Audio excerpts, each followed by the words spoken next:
With math, ठीक है। तो जब आपका एनडीए का आप टेस्ट क्लियर करते हो उसके बाद जो आपका एसएसबी का इंटरव्यू होता है, ठीक है। एसएसबी का जो इंटरव्यू होता है वो सबसे मेन इंटरव्यू होता है। उस एसएसबी इंटरव्यू के लिए जैसे आपको अगर तैयारी करनी होती है तो जगह जगह के ऊपर चंडीगढ़, दिल्ली वगैरह में कोचिंग इंस्टीट्यूट होते हैं उसके, ठीक है। आप अगर गूगल में डालोगे डिफेंस में कि हाँ एसएसबी के कोचिंग का इंस्टीट्यूट जो है कहाँ मिलेगा, तो बालनोई अकेडमी दिल्ली है जहाँ पर मैंने कोचिंग लिया है पहले, वहाँ पर ऐसे कई अकेडमी है। तो वहाँ पर आप कोचिंग ले करके आप जो है एनडीए क्लियर कर सकते हो। जब आपका एग्ज़ाम जब क्लियर हो जाएगा उसके बाद 3 साल की ट्रेनिंग होती है खड़गवासला में। वहाँ से उसके बाद 1 साल की आईएमए में होती है और फिर जो है आप मेरी तरह इसी तरह से आर्मी ऑफिसर बन सकते हो, ठीक है। दूसरा इसका ऑप्शन होता है कि मान लो कि आप एनडीए में नहीं हो पाए और उसके बाद आपने ग्रेजुएशन कंप्लीट कर लिया। ग्रेजुएशन कंप्लीट करने के बाद आपके पास होता है एक ऑप्शन सीडीएस का, ठीक है। तो सीडीएस में क्या होता है कि उसमें उसको कहते हैं शॉर्ट में क्या होता है कि आप तो क्या क्वालिटी हो गए, फिर आपको उसकी ट्रेनिंग कराई जाती है चेन्नई में, ओटीए चेन्नई में कराई जाती है। उसके बाद जो है सेम दोबारा से आप आर्मी ऑफिसर बनते हो, लेकिन वो बनते हो आप सिर्फ शॉर्ट सर्विस कमीशन, मतलब सिर्फ 10 साल के लिए। 10 साल के बाद जो है आपको दोबारा से आर्मी के अंदर आपका बोर्ड बैठता है। अगर आपका अच्छा रिकॉर्ड है तो आपको फिर कंटिन्यू कर दिया जाता है। तो 60 to 70% ऑफिसर जो कंटिन्यू कर लेते हैं और बाकी जो है वो एमबीए वगैरह डिग्री कर करके सिविल में अच्छी जॉब दोबारा से लग जाते हैं, ठीक है। साथ ही साथ में एक और एंट्री है जिसको कहते हैं कि आपका इंजीनियर बनने का स्कीम है। बहुत सारे लड़कों का जैसे आर्ट्स है, अगर आपका कोई दोस्त और भाई है जो +2 में पढ़ने में बैठो,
ठीक है,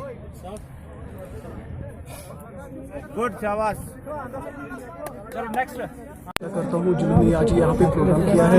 इसका यही मेन मोटिव यही है कि हमारे के मतलब जितने मतलब कश्मीर में आप देख रहे हो कि कितना टैलेंट है और इस टैलेंट को हम आगे लेना चाहते हैं। और होल्डिंग हैंड एनजीओ हमेशा मतलब टैलेंट वाले लोगों के साथ है, हर किसी के साथ है। ऐसे कि मतलब बहुत सी स्कीम्स आने वाली है जो डिग्री कॉलेज में स्टार्ट होंगे और ऐसे कल्चरल प्रोग्राम होंगे। और इंशाल्लाह हम चाहते हैं कि जो हमारा जो यूथ है जो डिप्रेशन की वजह से मतलब यहाँ ड्रग्स में लगे हैं और ऐसे इवेंट्स होंगे या ऐसे कैंप्स होंगे मतलब जिनमें उनका बहुत फ़ायदा होगा। आखिर पर कोई पैगाम? आखिर में यही प्रोग्राम है कि मैं लगभग यहाँ की सोसाइटी से गुजारिश करता हूँ कि वो भी हमारे साथ जुड़े, फूड के साथ जुड़े और कोलैबोरेट काम करें, मतलब जैसा कि हम मतलब प्लेटफॉर्म उनको देंगे मतलब जिनके पास टैलेंट हो। शुक्रिया।